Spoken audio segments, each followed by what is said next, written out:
haddaan meeshaan soo istaagana waxaan uga faa'iidaysanaa hal jaanis oo kale ayaantaan oo dhan waxaan ku jirnaa kaambeyn ku saabsan doorashada 2020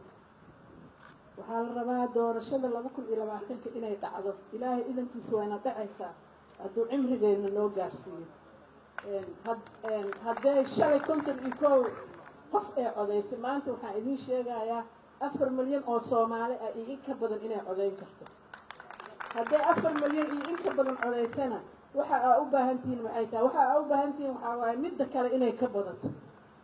marka heeskii halkaan uu ka qaadayo ninka fanaanka uu dhahay weligiin soo jooga weligiin ma joogaysiin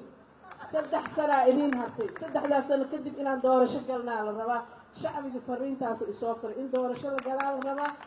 baarlamaanka marka labadiisa aqal waxaan ka codsanaynaa shuruucda noo dhiman ee ay noo suuragelinayso inaan doorashadaas qabano oo mas'uuliyadooda ay ayaga tahay in ay noo dedejiyaan oo shuruucdaas naloo soo dedejiyo si doorashada ay u socoto hana lagu kaalmeeyo si adaan idinkugu sheegaynaa in la qaban karo waxaan idin rajaynaa guul waa mahadsantihiin hadda xaliimiyey waxay dhahaysa waa la qabana waa rabnaa in la qabto waa ballan qaaday waa ku dadaalaynaa hal su-aal baa laakiin meesha taal haddii ay dhici weyso maxaa tala ah arrintaasi waa arrin su-aal culus siyaasi ah loo baahan yahay in aan maskaxshiil ku samayno oo aan ku talagalno annagoo ku dadaalayno xooggana saarayna in ay noqoto doorashadooyinka inay qabsoomaan ilaahay nabadda hanoo badiyay waana suurtagal hadda sida aslaansaad ay ku socoto waa la suurtagelin karaa